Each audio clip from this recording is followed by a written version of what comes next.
Okay, ma'am? Yeah, we can see a screen, but it shows that Zoom icon. Okay. Were you planning to share a PPT? Yes, it's actually open on my desktop. I don't know why it's not showing. Maybe you should minimize that and try that again. Just a second, ma'am.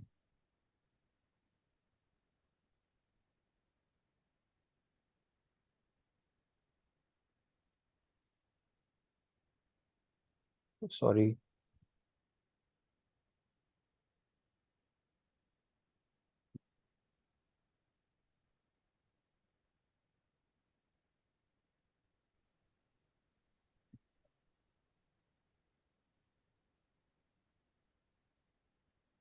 Still nothing, ma'am? No, I can only see that Zoom app thing. a Zoom app and possibly your desktop.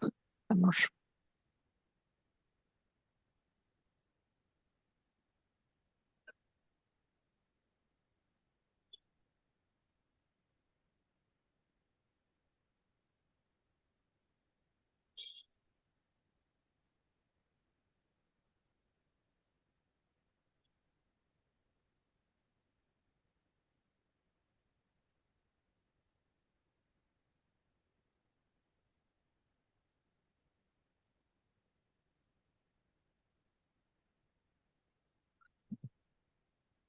Dr. Ankit, maybe you should just stop and retry sharing.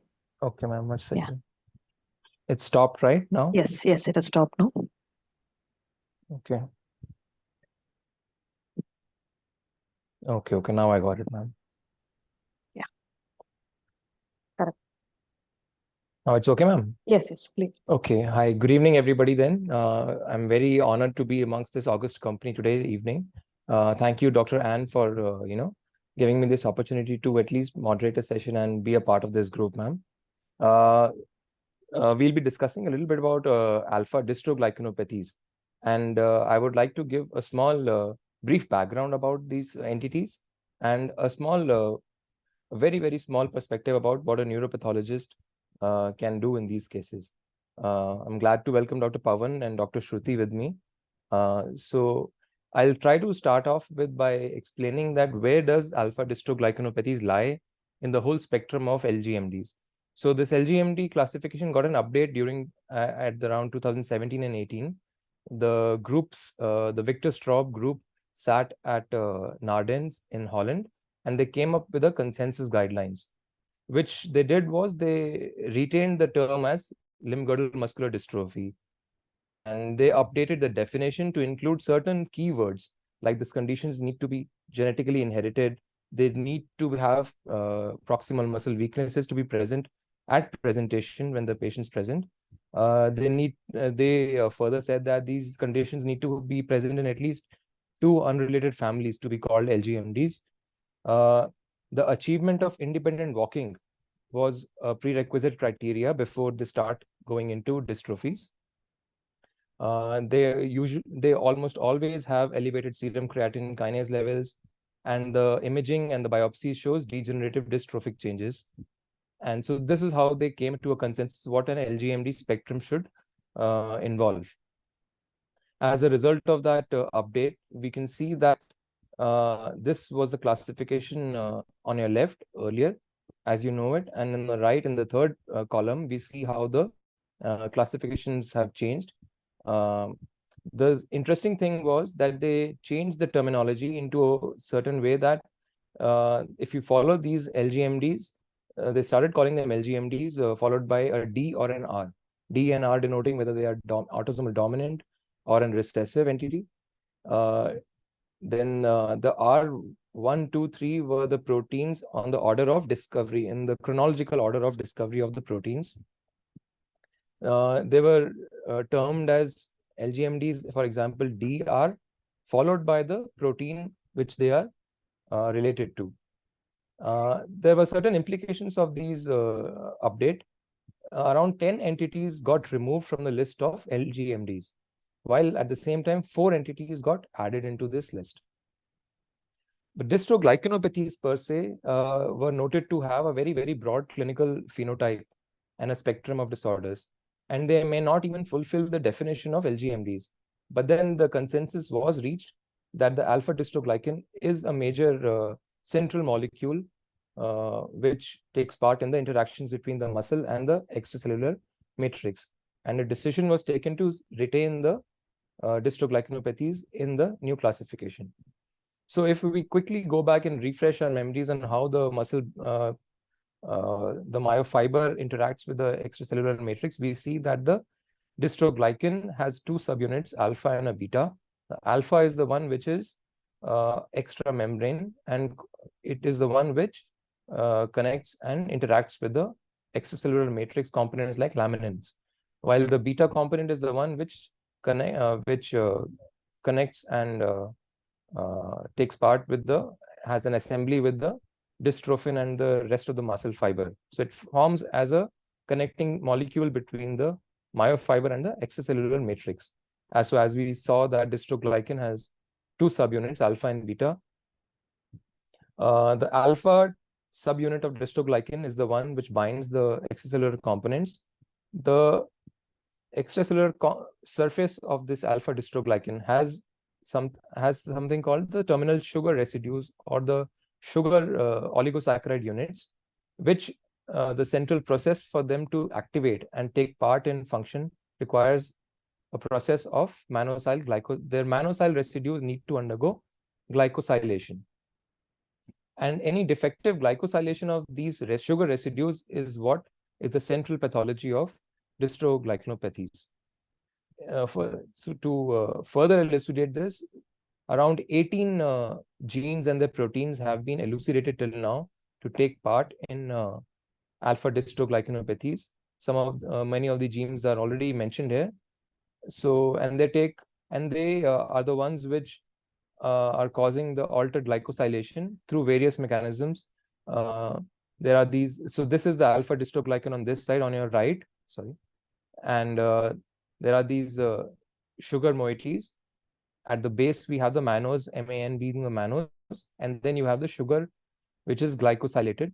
Different enzymatic processes are involved, and different enzymes and different proteins are involved at different phases of it. Altogether, we have 18 proteins which are implicated till now in the dystroglycanopathies. Broadly speaking, which will be further taken up by my colleagues here, that the alpha dystroglycanopathies have a very wide variability in clinical phenotypes. But the certain three clinical syndromes which come with it are invariably the patients have muscular dystrophies, where we usually get, as pathologists, we usually don't really get cases of alpha dystroglycanopathies for biopsies, because genetic testing has most of the time superseded biopsy changes. But still, in rare cases, if you see, or if there is a conflict in the diagnosis, we tend to see changes. Well, this is what a biopsy is showing here on a Meisson's trichrome stain, which is a stain which highlights the fibrosis in blue in the background. So you can see highlights the excessive fibrosis in the muscle tissue. You see muscle fibers, they've lost their polygonal shapes and they're all rounded. They're undergoing degenerative changes. Muscle fibers are being lost. They are undergoing dystrophic changes, which fibrosis. We also get very commonly CNS abnormalities leading to lissencephaly type syndromes and also cardiomyopathies. So that is it, ma'am. A small brief overview. I think Dr. Thank you, Pavan Dr. can Ankit. overtake, Yeah. ma'am. Yeah, I think that you have given a very set the stage for the next part of the talk, and I would request Dr. Pavan Satyam, pediatric Yes. neurologist who works with Dr. Ann, to take over. Right. Sure, ma'am. Can I stop my share? I'll stop it.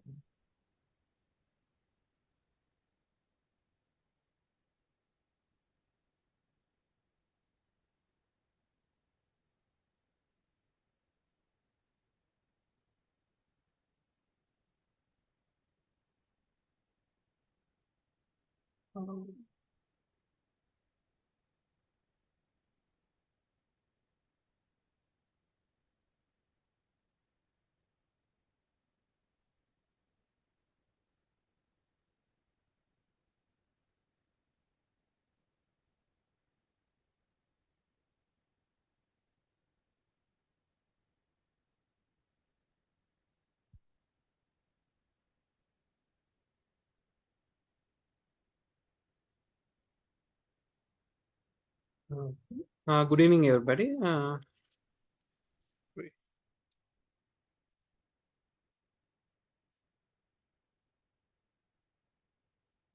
Good evening, everybody. I'm Dr. Pawan, pediatric neurologist from Bangalore, and I'm presenting a case of muscular dystrophy. So, it's a 13-year-old male child from Yemen, born to consanguineous parents, presented with motor delay and progressive. There was progressive proximal lower limb weakness noted from 7 years of age. So this motor regression, with not able to run, needs support in climbing stairs and requires support to stand from sitting. So developmentally, there is significant motor delay as mentioned. There is head control at 8 months, sitting without support at 1.5 years, walking independently at 3 years. Best motor ability was at 6 years of age, and rest of the developmental domains were normal. On examination, there was head lag, hypotonia, calf hypertrophy, wasting of pectoralis, deltoid, anterior and posterior compartment of the thigh. Govers sign was present, waddling gait with maximum proximal weakness at shoulder is 4 minus and at hips at 3 plus, and DTR were elicitable and bilateral TA tightness was present. So what could it be? One is with regards to age and sex, could be dystrophinopathies or other muscular dystrophies. So why it is not dystrophinopathy? Points against Duchenne are preserved ambulation at 13 years with off steroid and significant motor developmental delay with no autistic features or behavioral issues. Points against Becker's, there is a delayed head control and there is significant head lag. So other dystrophies were considered, and on further workup, CPK was around 15,000 and MLPA for DMD was done, which was negative, and whole exome sequencing was sent. And whole exome sequencing revealed CRPPA or ISPD, autosomal recessive missense homozygous mutation, which is of uncertain significance, possibly dystroglycanopathy. So alpha dystroglycanopathies, more than 19 gene mutations have been identified so far, and these genes are required for the glycosylation of alpha subunit of dystroglycan. And ISPD is one among them. So coming to the child's mutation ISPD or CRPPA mutation, currently a total of 58 patients with ISPD mutations have been reported in 9 literatures, and the clinical phenotypes include IUGR, gastrocrisis, Walker-Warburg syndrome, LGMDs, cobblestone lissencephaly, or congenital muscular dystrophy with developmental delay. And it's a wide spectrum, like other dystroglycanopathies, ranging from mild variant of LGMD to severe variant of Walker-Warburg syndrome. And the phenotype of LGMD can easily be misdiagnosed as DMD. So, like DMD, the exon deletion in ISPD gene are relatively common, and therefore the patients with LGMDs who are clinically excluded from DMD, in addition to routine screening of ISPD mutation, we must also carefully look for ISPD exon deletion to avoid false negative results. So to further phenotype, muscle MRI was advised, and which was showing the fatty infiltration of the thigh muscles, most notably in vastus group, rectus femoris, biceps femoris, and semitendinosus muscles. Semimembranosus muscle, and there is sparing of gracilis and semitendinosus muscles. And in the leg, there is significant involvement of gastrocnemius, relatively more than soleus, and there is sparing of tibialis anterior. So regarding muscle MRI, the dystroglycanopathies and sarcoglycanopathies share a common phenotype with a lower part of the thigh. The first row is showing the dystroglycanopathies and sarcoglycanopathies on the right side. The last two in the upper row depicts dystrophinopathies.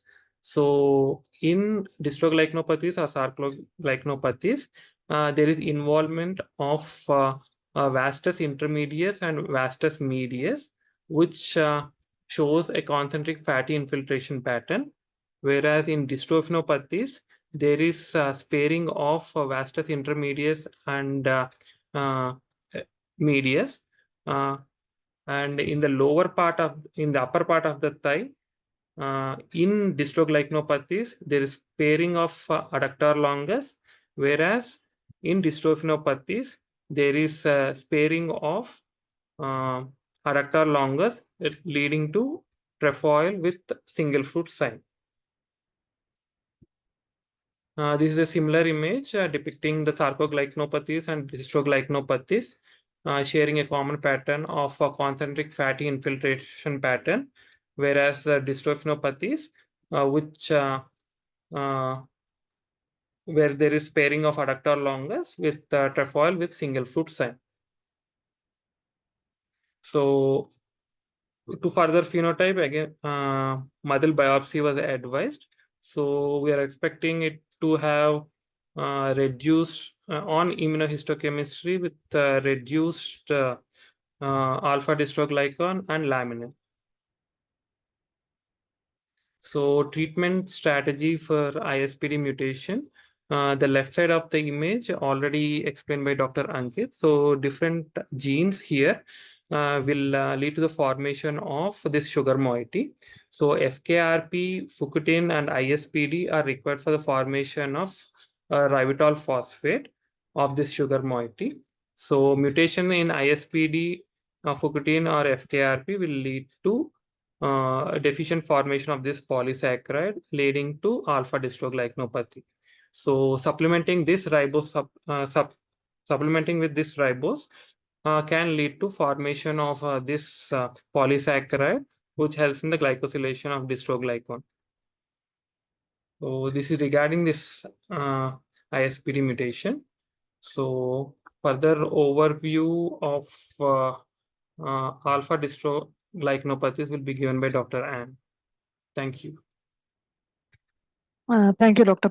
Pavan. Before we move on, you had shown the MRI from the literature, and the first MRI you showed was that of the patient, right?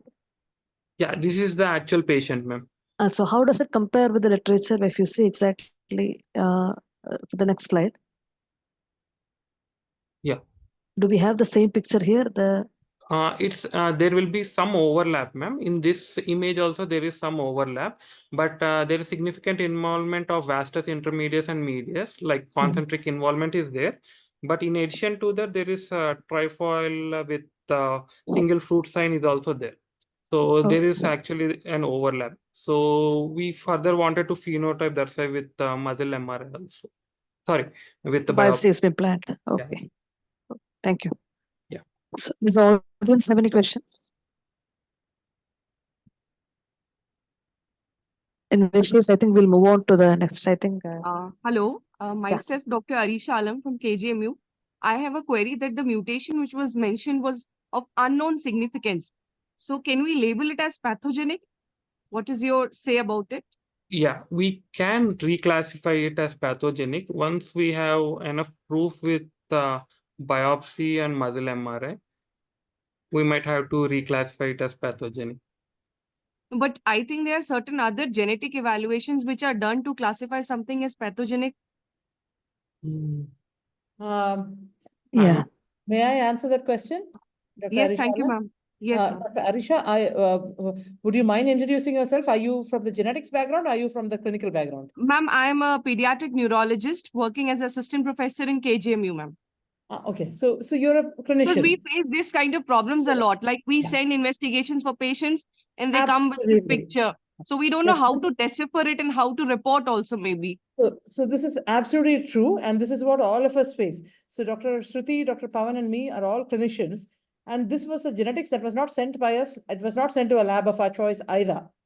Yes, but this child did not have a DMD mutation. He could have had a very rare deep intronic mutation, but that is rare. The commoner thing, the way he presented, was either going to be a sarcoglycanopathy or a dystroglycanopathy. With his picture, he was not too weak. his differentials are very tight. It's either going to be Beca, sarcoglycan, or alpha-dystroglycan. But when we looked at what Dr. Pawan was trying to say, and I'm going to highlight that a little bit more, the trefoil sign that we spoke about on muscle MRI, in one series, they saw that there was a high degree of specificity, but not completely. You can't say trefoil is only seen in dystrophinopathy, but it seemed to be more predominant in dystrophinopathy. So this child did not have a trefoil, but more importantly, some of the patterns that inside the inner part of the muscle is more, because we are trying to reclassify what we are doing as clinicians. We are reverse phenotyping. Yes. And part of the reverse phenotyping is doing the immunohistochemistry to see if there was any way to say there is reduced expression of the alpha-dystroglycan. If you do that, then you can send to the lab and say, okay, clinical phenotype fits, and histiotype, that is the histopathology fits. Otherwise, there's hardly any need for doing, very rarely do we do muscle biopsies nowadays, no? Yes, ma'am. Yes, Would ma'am. that answer your question, Dr. Arish? Yes, ma'am. I got the point. Yeah. So One we more still don't know. question, ma'am. One more question. Like the slides mention that in DMD, we don't get delayed milestones, motor milestones, but we often see DMD patients with delayed motor milestones. That is true. Classically, it is not there. But when it is there, it is always means that you've got autism along with that. Social communication disorder, motor planning delay. That's not your classical presentation. We do know that there is a brain involvement in dystrophinopathy, which is the BIND project, which says that the social communication disorders are not at all picked up. So when you start going and very carefully taking the history of your motor milestones, you most often it is due to motor planning. Okay. So it's not your classical CMD. So the congenital muscular dystrophy, the way it is an artificial, what do you call it? Like a syndromic kind of presentation. When you are I trying mean, DMD. In Yeah, DMD, in we get DMD. delayed milestones. Yeah, but it's a bit unusual unless they have autism along with that, social communication disorder. It's Okay. it only comes with social communication disorder. If you do not have social communication disorder, you cannot have early motor milestone delay. Okay.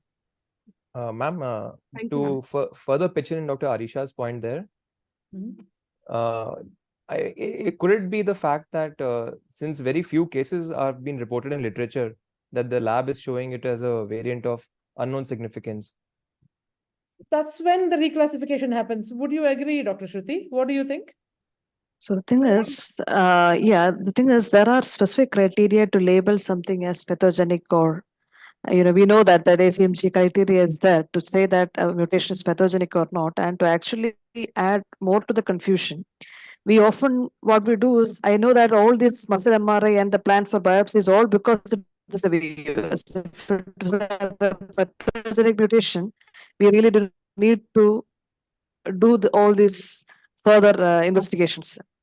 So once that it has come as VUS, we have to first, I think you are about to possibly do the muscle biopsy and see whether this is definitively the histopathology matches alpha-dystroglycanopathy. But then again, there is a damper, the sense that you cannot always tell that it's exactly this mutation. Am I audible? Yes, ma'am. Yeah. So we cannot always be like saying for sure that it is that particular mutation that has resulted in this alpha-dystroglycanopathy. You can always say that there is another mutation in the alpha-dystroglycan gene which you have not picked up. So having the correct phenotype strengthens it, but there may be issues when you are thinking about, eventually doing some trial or something if it is still classified only as VUS. So as Dr. Ann told, we have to send it back to the lab, ask them to do that again, and if possible, get the additional in silico prediction or anything that is possible to properly reclassify the variant. So Dr. Shruti, ma'am, when you do a whole exome sequencing, don't you pick up every mutation that there is, or do you still miss some of them? Oh, we definitely miss. Okay. Yeah. So it all depends upon the lab. That is why Dr. Ann was again Yeah. mentioning that Yes, ma'am. point. It is quite important that goes to a lab which can proper, because there are so many variants which are found. Yes, ma'am. They have to sort through it and then give us a result. And from and even then if you actually get the raw data and the proper bioinformation goes through it, you may get it completely different report. Right. Thank you. So this That solving the VUS is actually one of the main things. I think That's our that, job, you know, isn't it? As clinicians. yeah. Solving the VUS has now become. So I think, you know, Dr. Miller Fisher is told to have told that we learn neurology stroke by stroke. Psych-wise, I think we learn neuromuscular stroke by stroke, I mean, case by case like this. Dr. Ann, could you then go ahead with the talk on alpha distal glycogen?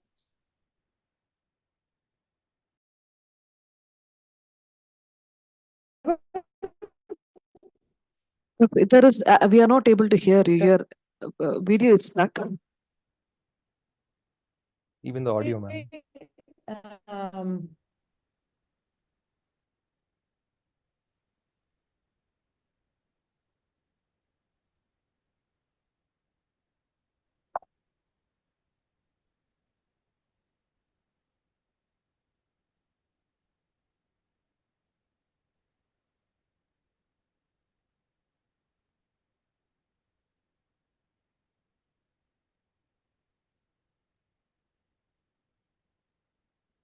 Am I audible now? Yes, ma'am. Yes. Okay, I'm going to try resharing my screen. Can you see my screen? Yes, ma'am. Okay, so building on what Dr. Ankit and Dr. Pavan had said before me, just touching upon the role of alpha-dystroglycan, the clinical spectrum, which seems so vast for alpha-DG, alpha-dystroglycanopathies, and understanding some of the genetics of alpha-DG, as well as looking at the brain and muscle imaging, and some newer therapies, the light at the end of the tunnel, so to speak. So what the people who've said before me, the experts who have spoken before me said that this is a connecting thing that connects, it's a molecule that, a complex that connects the extracellular matrix to the cytoskeleton that is present intracellularly in the skeletal muscle. So they are genetically, alpha-dystroglycanopathies are genetically and clinically very heterogeneous groups of disorders. But what we need to base is the backbone is this. It's a non-integrin adhesion complex. So this is one of the cartoons that I picked up from internet. So as you can see, the dystroglycan complex has got two subunits. It's the alpha dystroglycan and the beta dystroglycan. So the alpha dystroglycan is touching the ECM, the extracellular matrix. It's towards the basement membrane, whereas the beta dystroglycan is a transmembrane protein. And that anchors to the rod-shaped, the transductive dystrophin complex. And it forms part of the dystrophin glycoprotein complex. So the alpha dystroglycan is, and it's anchored to the cell membrane by binding the beta dystroglycan. So that's the beta dystroglycan there. So the alpha dystroglycanopathies, they're always autosomal recessively inherited. In some cases, we've got descriptions of where they are also compound heterozygous, which in effect would be like an autosomal recessive inheritance. There's a variety of diseases. Obviously, when we look at literature, what was first discovered were the severe diseases, the congenital muscular dystrophy. And it first emerged in Japan, and Japan has the second most common muscular dystrophies. So there were genetic mutations in the O-mannose pathway of the glycosylation pathway of the alpha dystroglycanopathies. So that's the rod domain of the dystrophin that is attached to the alpha dystroglycan complex, the ADG, which is a central member of the DGC, which is a dystroglycan complex. So the proper glycosylation of this is very essential for this complex to function very well and do its job. We could appreciate that by seeing that this goes through a lot of processing. The dystroglycan is produced and then it goes through a lot of processing within the Golgi apparatus, the endoplasmic reticulum, and then it does its job. About more than 50% of this is a processed stuff. So the processing is all with adding carbohydrate moieties. So the carbohydrate part is more than 50% of its mass. So the dystrophin glycoprotein complex, the ones in red are the dystroglycans. So that's the alpha dystroglycan and the beta dystroglycan that is attached to the rod-shaped dystrophin. And this, the alpha dystroglycan, which is very carbohydrate rich, is with matriglycans, is able to attach or form bonds, ligands with the laminin, which is present in the extracellular matrix. If this is impaired, if the carbohydrate is is low, meaning hypoglycosylation is happening, it is unable to form good bonds with the laminin. So that's the alpha dystroglycan there. So as we said, proper glycosylation very important so that it can bind to laminin. If that is absent, then the binding is not great. So there is hypoglycosylation and there is disruption of the ligand binding. And this leads to damage to the cell membrane integration. And this further leads to, if it is severe enough, it leads to congenital muscular dystrophy. So traditionally, again, the older genes that were discovered, so FKTN, fukutin was the first gene that was discovered. Then there was fukutin-related protein. Then there was the large one protein. So initial ones were on the 13th chromosome. Then there was one on the first chromosome. Then came the other genes, the POMT1, the POMGNT1, and POMGNT2. So these were all predicted to be having enzymatic action, meaning the product of the gene would be a glycosyl transferases, and they did turn out to be glycosyl transferases. So hypoglycosylation is the key here of the alpha dystroglycan. So more than 50% of the protein of this molecule's mass is carbohydrate. So you could, technically speaking, divide dystroglycanopathies into 3 categories. One is the primary dystroglycanopathies, the DAG1. So the dystroglycanopathy gene, DAG1, encodes for both the core protein, which is alpha dystroglycan and beta dystroglycan. But this in itself doesn't seem to cause, so for example, even in zebrafish or other species, it doesn't seem to be compatible with life many times. But if it is, the larger number of diseases that we see are all the secondary dystroglycanopathies.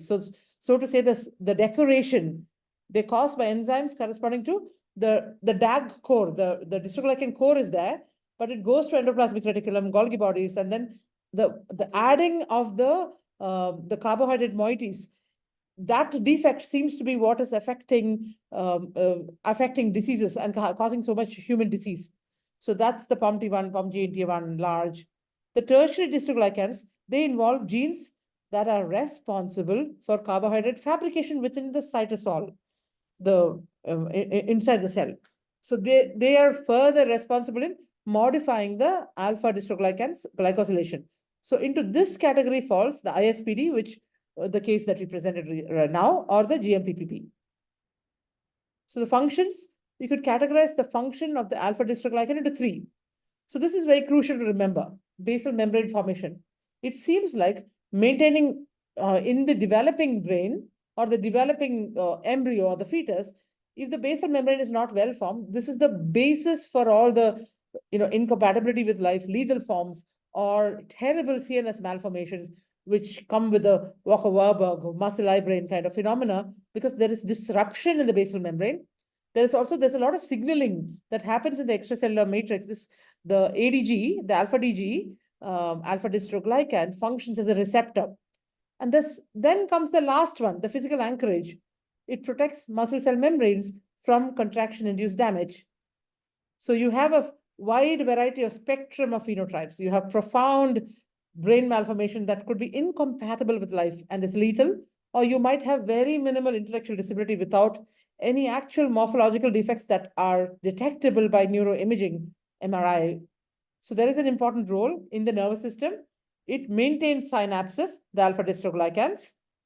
It is also a receptor, as we mentioned in the extracellular matrix, in both the developing and adult mammalian tissue. This is various tissues, not just the brain, even in skeletal muscle and in cardiac muscle, has 2 subunits, which are both translated from the DAG1 gene. So it's expressed in skeletal muscle, nervous system, skin, kidneys, reproductive organs. So this is a very nice work from Professor Carsten Bornemann et al. On insights from animal models. A lot of work and information that's gained is from animal models. They found out, okay, this has happened. Why don't we have a knockout mouse? They had an FKRP knockout mouse, and they found that it was not compatible with life. If they took it, it was a completely frame shift mutation. So they tried multiple things, and we learned a lot from mice.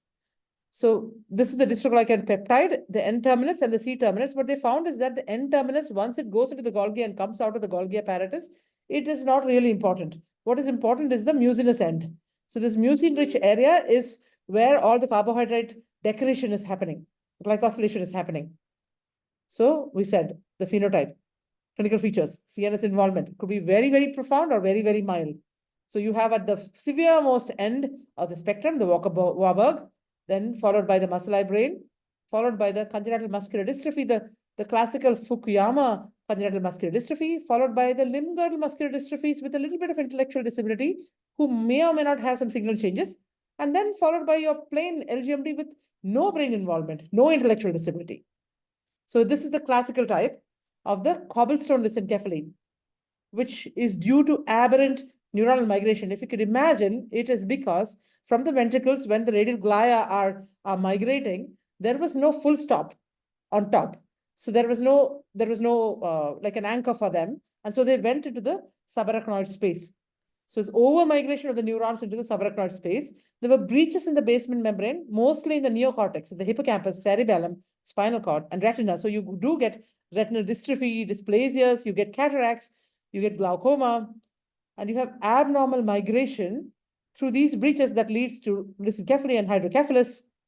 And so, as you can see, this is the picture A is the healthy relationship between the dystroglycan complex and the extracellular matrix through the matriglycans, which is connecting nicely to the laminin. Here, there is hypoglycosylation, and the alpha dystroglycan is unable to maintain a good relationship with the laminin, and so this is disrupted. So you could get heterotopias, and most often the cobblestone lyssencephaly that happens more in the occipital regions, occipital band heterotopias, myopia, you could get retinal dysplasia in the eye. You might get a well-developed, less developed spinal cord or the pons. You get pontocerebellar hypoplasia, you get cerebellar cysts. As you can see here in the healthy brain, the normal cortical mantle is formed from within the ventricular wall, from its lining. It is nicely radial glia guided migration happens, and it stops. It stops at the stops with the radial glia and stops at the basement membrane. The basement membrane here in black is maintained, whereas here the basement membrane is fragmented. The PL basement membrane is fragmented. So which means it goes beyond the PL membrane, it becomes dysplastic and forms all these bunches of cortical neurons, which are separated by fibrovascular glial tissue or fibrovascular gliotic tissue, and that leads to your typical cobblestone lyssencephaly. So this is a summary again from one of Professor Montoni's papers on the various genes. This is a 2016 paper that on the various gene summary of that is involved in secondary alpha dystroglycans. So, but what is interesting here is when you notice it, and you see it in further slides, it seems to be like in order of severity. So the initial journey, when you look at it, the DMD gene was identified in 1987, but alpha dystroglycan, the protein itself, was identified in 1990 in patients in Japan with Fukuyama congenital muscular dystrophy. And it was noted that 1/4 of the mothers with affected infants, they had a history of spontaneous abortion. So that's 25% of them. It's an autosomal recessive disease. So that would speak to the fact that we do know that there is 25% risk of recurrence. So they had already had a severe, not compatible with life fetus pregnancy. And affected babies seem to be normal at birth, but quickly develop hypertonia, expressionless face, weak cry, and ineffective suck. They also tended to develop a more proximal contracture, elbow and knee contractures. They had absent deep tendon reflexes, and they had pseudohypertrophy of calf muscles in about 50%. And CNS involvement presented in the form of either a febrile or afebrile seizure within the first year. Microcephaly was the rule, as opposed to macrocephaly in some of them. And there was severe mental retardation. There was severe intellectual disability. So there was progressive weakness, cachexia, and death before 10th birthday. So the FKTN, so that's the current name for the Fukuyama gene, the fukutin protein. FKTN gene encodes for the fukutin protein. It is expressed in the cardiac muscle, in the brain, and in skeletal muscle. This is important in the Golgi apparatus, where newly produced protein are modified. So the alpha dystroglycan, which goes to the Golgi apparatus, fukutin is required to modify it, and this is involved in the glycosylation. So it adds the ribitol 5-phosphate to the alpha dystroglycan. And so this is an example of some of the early papers where the cobblestone lyssencephaly is seen. So that's the occipital cobblestone that you can see there. You could see polymicrogyria more frontally. And you could see here in the cerebellum in picture C, you can see small cerebellar cysts. You can see that the cerebellum is dysplastic. The folia are dysplastic, there are cysts present, and this is a 10-month-old brain. And their myelination is quite significantly delayed, but you could see increased myelination or increased deep white matter signal intensities just here in the deep white matter subcortically. So FKTN related protein was one of the next genes that was detected. So that is the fukutin related protein. Its sequence is similar to FKTN. So about 63% of them are missense mutations and 17% of them are frameshift mutations. All this become important. Understanding this becomes important as we move towards developing therapies for these. And about 13% are nonsense mutations. So they were previously classified, as Dr. Ankit said, they were classified as the R9. Now it is the 2I classification. So 2I was the previous one. So you get a wide variety of symptoms for the FKRP, just like the FCMD. You have the Fukuyama, like the Fukuyama, you get the FKRP, WDS, Walker-Warburg, muscle eye brain, congenital muscular dystrophy, which is MDC1C. Then you have the LGMD phenotype, which is now in 2020, the classification has changed. So the large was the next gene that was discovered or described. So 2003, Professor Montoni et al., they classified this as MDC1D by convention because MDC1C was already occupied by FKRP. So as a congenital muscular dystrophy, as something that caused profound mental retardation. And they were targeting a group of children whom they knew were alpha-dystroglycanopathies. They had Walker-Warburg muscle eye brain phenomena or phenotype, but they were negative for FKRP and fukutin. So then when they targeted it, they found the gene locus and they were able to identify the gene. So they had white matter changes, subtle structural abnormalities, and this was the white matter changes that they were seen. As you can see, the white matter is really hyperintense and more hyperintense in the temporal lobe. And you could see here, the pons is oversimplified. And you can also see here, there's a little bit of oversimplification and some flattening, thickened package area that's seen here in picture D. And by the same token, this is the alpha-dystroglycan glycosylation, the immunohistochemistry. And this is the A and B. This side is the patient. And you could see there is reduction in the expression in H. H is one of the isotopes on immunohistochemistry. So the alpha-dystroglycan staining and critical course, initially there seemed to be some correlation between how the staining took up, because this is a heterogeneous group of diseases. The alpha-dystroglycan staining within gene groups seem to vary.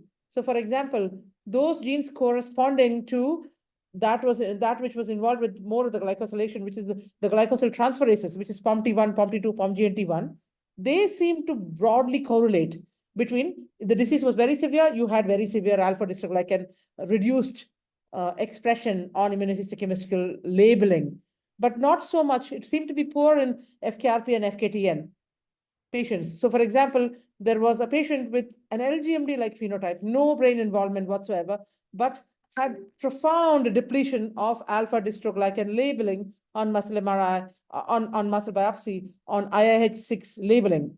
So the vast majority of LGMD2I follow the IHC correlation, except very severe DMD-like ones. So that was a conclusion from one of the studies where Professor Mercury and et al., they had got a 26 case cohort. So this is again looking at imaging. So imaging cardiac involvement. So some of what was found was that the fukutin, again, in Japan, they found a founder mutation. They found very severe disease, but they found non-Japanese, non-founder mutations elsewhere in the rest of the world. And they found that these were individuals who had barely any symptoms. They just presented with cardiomyopathy. And on looking backwards, they had cardiomyopathy, which was dilated most often. And they had this kind of muscle MRI images. So this was also noticed for DPM3 dilated cardiomyopathy. This is one of the genes where it is well established that they do have dilated cardiomyopathy. This is also seen with FKTN gene, and that some of the milder ones with the missense mutation, they just had hypercikaemia or mild limb-girdle muscular dystrophy phenotype, but they had cardiac involvement. So this is from that same group of 2 patients. So the A to E, A, B, C, D. So if you see A and E, they're the histopathology, hematoxylin eosinophilic staining for 2 patients. As you can see, patient A, here the middle fiber is all like it's dystrophic. It's also got fiber necrosis. Whereas here in E, there's some amount of increased internal nuclei and some amount of interstitial fibrosis. But here in picture A, H and E, there is more endomysial perimysial fibrosis. And in B, there's absent labeling, immunolabeling of part of the alpha dystroglycan versus the control. Control in C is present, and C for this is F and G are the same patients. Again, in D is for laminin. So the laminin expression is preserved, and H is the Western blotting. Western blotting, the dystroglycan is reduced as well. So this was another phenomena that was noticed by some people, some of the experts, that for some reason, this was again noticed in a Korean paper as well, that in alpha dystroglycans and FCMD kind of illnesses, some patients who were not so weak seem to really deteriorate with a febrile illness or a viral illness. They suddenly seem to become not only motorically weak, but they used to have, occasionally they had very elevated CPKs that often led to their deaths. So they looked at 26 cases retrospectively at Murakami et al. In 2010, and they found that sometimes they just became paralyzed or had inability to stand, lost head control. And the onset seemed to be more with summer hot weather. And it seemed to be more with, for some reason, with milder phenotypes and with younger age. So is it because, so we also know that, for example, the alpha DG seems to be the receptor for leprosy microorganism. So is it that it is also the receptor for some other viral pathogen? We do not know what the pathomechanism of this is, but it seems to be something that we need to pay more attention to. Should we be giving more, more treatment or more, like for example, steroids or something else, more care during that time is something to be thought about. So the extended spectrum of alpha dystroglycans, so they do have, some of them have no symptoms at all, as opposed to the classical earlier described phenotype, other than nothing other than exercise intolerance. Just that's it, nothing else. Or they may have elevated CPK. This seemed to be in DPM3, and they are the ones who presented with the cardiac presentation. So there were two patients that are in contrast with each other. One patient was 11 years old, had mild weakness, calf hypertrophy. At 11 years of age, she had mild weakness and calf hypertrophy, and that went away, and everybody forgot about it. The same child, the same person at 20 years presented with dilated cardiomyopathy, and at 21 years had a stroke-like illness. And the second patient at 42 years, both were female, had isolated on muscle MRI, pelvic weakness, pelvic girdle weakness, and there was replacement, fibrofatty replacement in the adductor hamstrings and rectus femoris. So DPM3, more homozygous and missense mutations seem to produce this kind of a phenotype. So here, this was a nice thing that I saw. If you look at this, there's 26 patients here, but if you look at it, in the beginning, patient 1 to 14, the patients in the beginning are the ones who were very severe. They never sat. They had no head control, or they just barely had. And the patient 3 and 4 walked. The rest were sitting with support. As you see, there are less severe patients. And the CPKs also seem to be different. And then if you look at frame shift mutations seem to be much more severe versus missense, nonsense, and other kind of mutations. And they studied the same FKRP. This is 26 people with FKRP. But this is 8 patients with POMT1, 4 with POMT1, and 4 with POMT2, 5 with POMT2, and 2 with POMGNT, large, and fugitin 1, 2, and 1, 2, 3, 4, 5, 6, 7, 8, 9, 10. The rest of it, the vast majority is with FKRP. And what they found is that on muscle MRI, the only way of looking at it, the entire complex, as Dr. Pavan mentioned earlier, they seem to come as a package, the dystroglycan complex. The MRI seems to have some similarities. So the dystrophinopathies, because clinically also they present each other, they present somewhat similar sometimes, but also there is secondary reduction of dystrophin or any of the sarcoglycans because they come as a package. So the DMD, so if you look at the muscle MRI findings, the DMD dystrophinopathies and the sarcoglycans and the dystroglycanopathies, since they are interrelated within the dystroglycan complex, there's an overlapping clinical spectrum. So it's difficult to predict only on primary defect on the immunohistochemistry. So we are reliant on genetic testing, but as we just noted, often genetic testing comes as VUS and we have to work backwards and reverse phenotype. So we need supporting evidence, which is what we are doing with this child that Dr. Pavan had presented.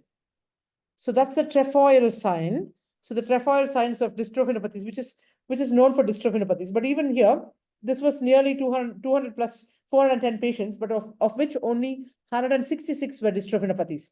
Of the 166 dystrophinopathies, the vast majority that they got this trefoil sign and fruit, three leaf, that's a trefoil, tri-leaf with a fruit, the sparing of so the sartorius, gracilis, and adductor, and sparing of the semitendinosus, which is the fruit.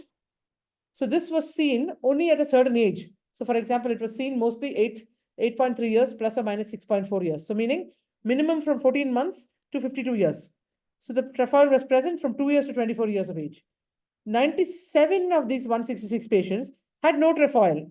We know that they had dystrophinopathy, but they did not have trefoil. But then these had milder MRI involvement. So this is your dystrophinopathies. So these A to E, A, B, C, D, E, E, these are the ones where you can very clearly see the trefoil sign.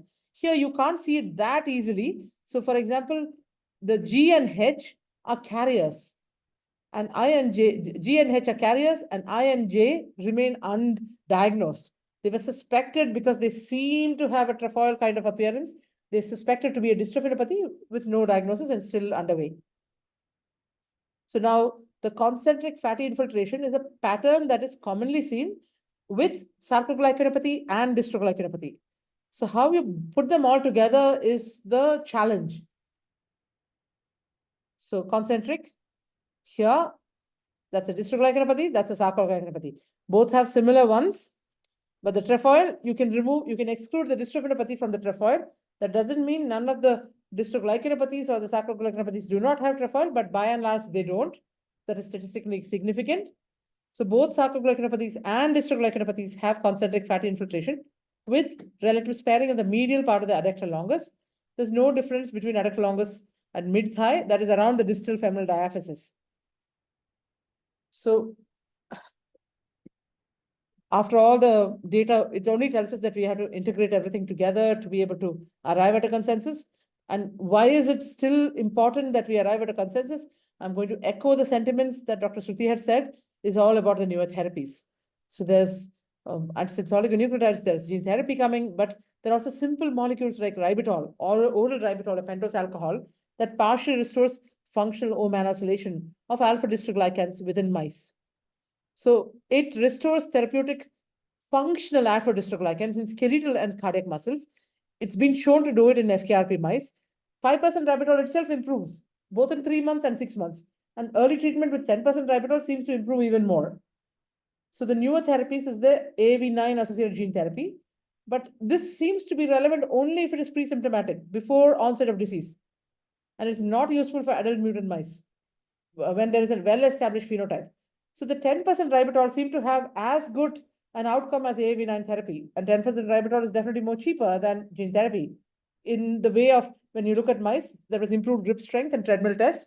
So the current management so far, since ribitol we are not giving in clinical practice, is currently supportive and palliative, early diagnosis of cardiac condition, and steroids again used, but lesser dose than what you would use in Duchenne muscular dystrophy.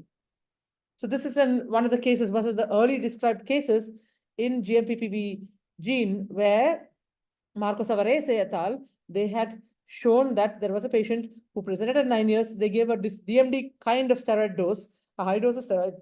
They gave slightly higher than DMD. And in 3 months, the patient improved, but on stopping steroids, he deteriorated further. So this would advocate something for the use of steroids. But there's again something else talking about the neuromuscular junction defect. That's a myasthenia-like dysfunction that is seen in the guanosine phosphate, guanosine diphosphate, mannose-phosphatidase B gene, that is a GMPPB gene mutations. There is implications, therapeutic implications, simple therapeutic implications like pyridostigmine, salbutamol, and 3,4-diaminipiridine. So what they found was that they had a large number of patients and they tested their hypothesis that maybe giving this might modify. But what they did find was the vast majority of patients were FKRP individuals. And they tested it using 3 Hz repetitive nerve stimulation. They found that there was more defect or abnormality in the GMPPB gene versus FKRP, but the demonstrable neuromuscular junction defect seen on electrodiagnostics did not necessarily mean that it was translated, meaning those patients who did not have a demonstrable defect, even they improved with some of these medications, these molecules like pyridostigmine and salbutamol. So from the takeaway for us from this is that GMPPB seems to have demonstrable, provable electrodiagnostic variations. FKRP does not seem to have it.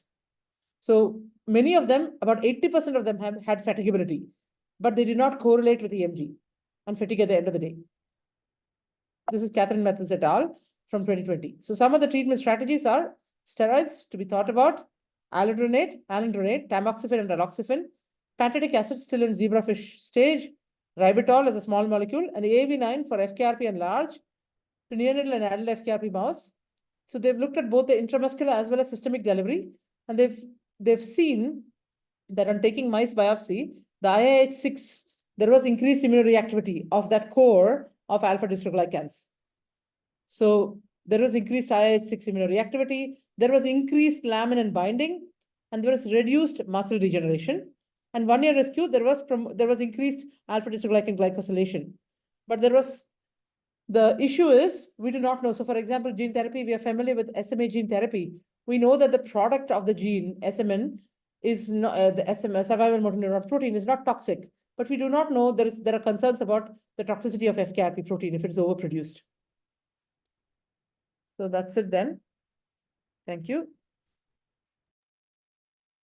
Thank you, Dr. Ann. It was a masterful presentation. I mean, very clearly explained how alpha-dystroglycan glycan deficiency results in all these problems, and each of the genes in a very storybook manner to us. I mean, I think that this is one of the more difficult topics that I've heard being covered in such a beautiful manner.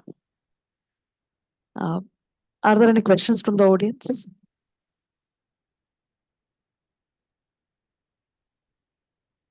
Dr. Shruti, would you mind, while audience is asking your experience with this? No, mine is very less. Actually, I just went back to our database and just show us. We have only very few patients with this alpha-dystroglycan, but they have a set of twins for GMPPB mutation. They had exactly the LGMD presentation, and I didn't make this before. The diagnosis was not made by me before the genetic test, so I thought it was one of the LGMDs. Which one I could not guess. The presentation was in their 20s.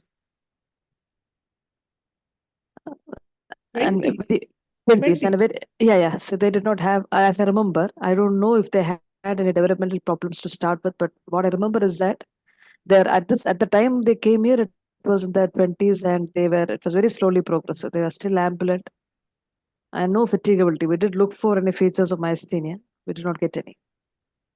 Oh, okay. So that is, but GMPP, but did you start them on any molecules? We did not, because as I mentioned, they are doing very well. Oh, okay. So I did not add anything, but I thought that I would add salbutamol if they have any further worsening. Why not follow up? Oh, okay. And we have a child, but he is no longer on follow up, who had a POMGT1 mutation. But that was what mutation? POMGT1 POMGT1 mutation. Yeah. But I have not seen that child myself. This was based on the database that I looked. Okay. Anybody else wants to say anything from their experience? Thank you, ma'am, for this wonderful presentation. I just wanted to ask, what all treatment modalities do you use at your center for these kind of children? Apart from the palliative care, like you give ribitol, what you were saying, 10%. No, ribitol is still in the research phase, no? Only if there's a clinical trial. And how easy is it to get hold of ribitol, Dr. Shruti? I do know that there are people who are thinking about it, but it's not available. No, I have not even. This is the first time I'm hearing about it. Okay. I do not have any idea. Our metabolic specialist keeps talking about it, but these are all our wishful thinking on our wish list of things to give. But I think they may not be so difficult to get hold of, especially if we are clutching at straws. And it's a simple molecule. There's no reason why we can't manufacture it. Not be available. Yes, ma'am. And ma'am, what about the dose of steroids? You were saying we give a bit lesser. So what dose do you prefer? So this is why it's called anecdotal. So in that, the Marcos Alvarez study for GMPPB, in his patient description, he said 0.75. I would probably go with, we really don't know how much to give. So in Yes. DMD, we do know that if it is prednisolone, we give 0.5 mg. If it is deflazacort, we give 0.7 mg. If it's daily dose, but here something hit below that. And it also depends on if you're dealing with a febrile illness. If you're dealing with a febrile illness, maybe you need to up it. Maybe you need to make sure that there's no deterioration as such and salvage it. But when we say palliative care is what we're doing for DMD as well. But our Yes. palliative care makes them survive till 50 years, 40, 50 years, if you do it right, until you get somebody gives an AAV9 or somebody gives a ribitol. So we are just holding fort till that time. Okay. So, ma'am, you try like 0.5 mg per kg per day? That depends on, are you giving prednisolone or Defcort? A Maybe Defcort. half. Maybe 1/3 to half of what you're giving. I don't know. That's my 1/3 to- sensation. I do not know. I do not know what the answer to that is. Okay. And ma'am, unrelated to this LGMD, in DMD, ma'am, we are giving like at our center, we give prednisolone at 0.75 mg per kg per day. That's too much. That's too much. That's too much. And Defla, what I remember is 0.9. No, that's the intermittent dose. It's deflazacort is 0.6 to 0.9 milligrams per kg per day. So we usually aim for somewhere in between. We give 0.7. So what happens is if you give 0.75, there's no doubt that it would work. It would work. It would work better than my dose. But the difference is your long term, how long are you going to give it? So for example, osteoporosis or patients getting lost to follow up, you won't end Yes. up giving more than a few years. We are aiming to give for 15 years. 15 years. Yeah, if they will get lost to follow up after a few years because they're fed up with the side effects. And one more question, ma'am, like when you start at your center with 0.5 of prednisolone, so for how long you are able to give it for daily dosing? Like We after give how it many for months the 20 years. patients start having side effects? They start having side effects first year itself. That's because we're looking for side effects.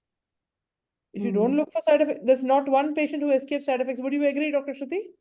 Absolutely. I mean, I used to think that my patients were running away because I was not properly following them up. We have a lot of patients who come with, high dose and they stop after 1 month. So I usually start lower dose just to see if they are, keeping very strict watch on the side effects. And I find that it is very difficult to reach the target dose. And the parents will reduce by themselves. So, Dr. Shruti, we have had patients who are actually taking the dose that we give them. Mhm. So many patients we've had no problems with, and we see them only twice a year. Okay. A good example for that is, I'm just going to project one patient who's been a lesson for us. So this is a child I've been seeing for 5 years. He's now 9. He walks more than 300 meters. And can you see these lines there? These are the 3 lines of the zolidronate that we've given him. So we were monitoring his steroids, his DEXA scores. We gave him 3 zolidronate infusions.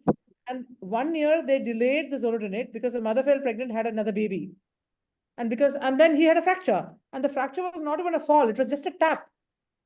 And so 50% of ambulant children do that. So if we are not monitoring, they will stop walking and they will come to your OPD. They won't come to your OPD. They won't come to our OPD. So this summer, we've had lots of fractures like that. And this is despite us being behind them, giving IV zolidronate, looking at the DEXA, Z scores, all of those things. If we don't do that, so Dr. Arisha, we won't see them for more than maximum. We will not see them beyond 5 years. 5 years. And ma'am, one more question, like once we start having the side effects, do you shift to alternate day therapy or you decrease the dose? No, we don't. We manage it. So the decision to give steroids is based on what benefit you're getting from it. So the benefit of steroids is going to be as long as the child is walking. Walking. The moment they stop walking, we reduce the dose and give them very minimal dosing because you don't have much skeletal muscle to benefit from, no? You're only looking at respiratory support as well as upper limbs to give some amount of independence to them. So we usually don't give more than 12 mg in total, whatever, irrespective of their weight. So I think there's a change in philosophy of thought. I remember when I was a trainee 10 years ago, anybody that was non-ambulant was never given steroids. Would you agree with that, Dr. Shruti? From there, Yes. So we would stop as soon as they become non-ambulant. Now we continue to give for that cardiac, respiratory, and scoliosis benefit. Yeah, but a tiny dose. Not the full much lower than the original dose. Yeah, 10 mg if it is prednisolone, 12 mg if it is deflazacort. Ma'am, Yeah. and ma'am, Yes, please. is Ashutosh Amma ma'am. I'm sorry, come again. Ashutosh. Sorry, come again. I'm sorry, I didn't understand your name, doctor. Anusha ma'am. My name Anusha. Ashutosh Amma. Ashu.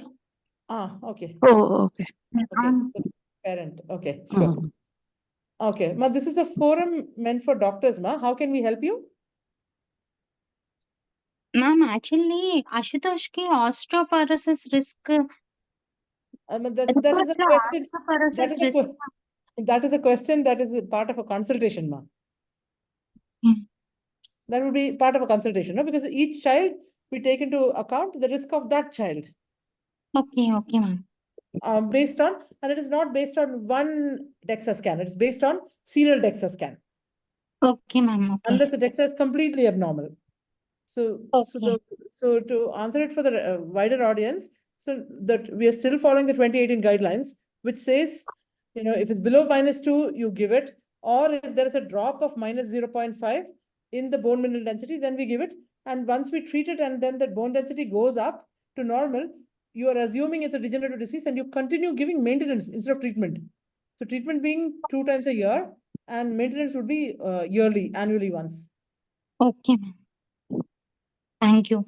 And there is a question from the audience. Yes, Why does steroid help only Duchenne muscular dystrophy and alpha dystroglycanopathy, and why not the others? I don't know. Does anybody want to answer that question? There is one, which was the one, Dr. Pawan, we just read recently where it gets worse. There was an LGMD where it gets worse. Can you remember it, Dr. Shruti? Where steroid actually makes it worse. And it was published saying, do not use steroids. There are a couple of things like that. Couple of LGMDs where it is. Is it an NGMD? Because I've heard it with IBM. No. LGMD. There are some LGMDs where it makes it worse. You're allowed to use it only for if there is a sugar moiety involved, if it is passed to the dystroglycan complex or the sarcoglycans involved. The sarcoglycans again part of the DAPC. But if it's another LGMD, Dr. Pawan, do you remember? Dysferlinopathy. Dysferlin, yeah. There is a very clear warning saying do not use steroids. There's published material there.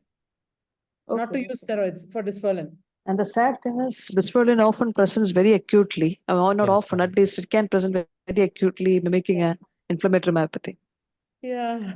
So we have unfortunately given steroid thinking it is inflammatory myopathy, but later in another few months we made the other diagnosis. Yeah. Right. And there's another question on, is there any updates on denosumab versus alendronate? Denosumab was the MAP therapy, wasn't it? The monoclonal antibody. Yes, ma'am. Monoclonal antibody, but wasn't that was it for It's for osteoporosis. I remember bisphosphonate. So update, because we recently went and looked at it for one of our patients. We are still back to zoledronate only. In children, we treat them like osteogenesis imperfecta because the denosumab and everything is used. Isn't it used in the adult world for metastatic cancer and things like that? Yes, ma'am, it is. Yeah, but in pediatrics, it's not licensed to use. There was another molecule like denosumab, but which causes a high risk of osteosarcoma. So we came down full circle and said, okay, we stick to our old friend zoledronate. This exercise we went through because we had a terribly osteoporotic child of a Z-score of -4.4, who has severe scoliosis. And so we went through this meeting, a lot of literature search with the endocrinologist and said, okay, no, we just stick to this. So 6 monthly zoledronate, we just said we'll expedite it and give it in 4 months. And then after second dose, 1 week, we'll go ahead with the surgeries, what the decision that was arrived upon. There's one question regarding the twins I mentioned. Why were the twins evaluated if they were doing well on the muscular part? So when I mentioned, well, they have limbigirdal weakness, but they're fully ambulant. They're able to even get up, stand up on their own, but they do have to push themselves up from floor, and when they are sitting in low chairs, they have difficulty rising. So we know that they have a muscle disease, and I believe it is imperative to reach a final diagnosis if at all possible. But we may end up with a few cases we don't have a diagnosis. Dr. Ryan? if they had some problem, that's why they reached out to you. If you Ah. do something, so if you do any motor scoring on them, they'll all be out of out. They will be 100%. They'll do all very well, like Rostar, Hammersmith, all of those things. But if you do a 6-minute walk test and a time to rise from the floor, and if you give them salbutamol, and if they did better, or if you give them pyridostigmine and they did get better, do you think you No, would? I did not give them. I gave them the choice of either treating or just watching and deciding. I did not start. I usually tend not to start experimental therapies unless a patient asks for it. I mean, Okay. things I'm not sure. As a general policy, I don't do that. Okay. I mean, it's a harmless therapy. It's a simple molecule. Yes, I And agree. I routinely give for all CMS, but this is one absolutely no fatigability was there. RNS, everything was negative. I just listened to your talk and I think that maybe we can give it to people who don't even have that. But the idea because was, we try to do it, we always give people 6 months trial. It's yeah, just yeah. and we just do 6-minute walk test TT rise at the beginning and at the end, and ask them, do you want it or do you not want it? If they say they don't want it, we take them off. Yeah, that's a good way of doing it. I agree. So they objectively get to analyze their own ability. Yeah. Yeah. If they think it is too much of a pain taking the tablet Yeah. versus some stamina, something. Are there any more questions?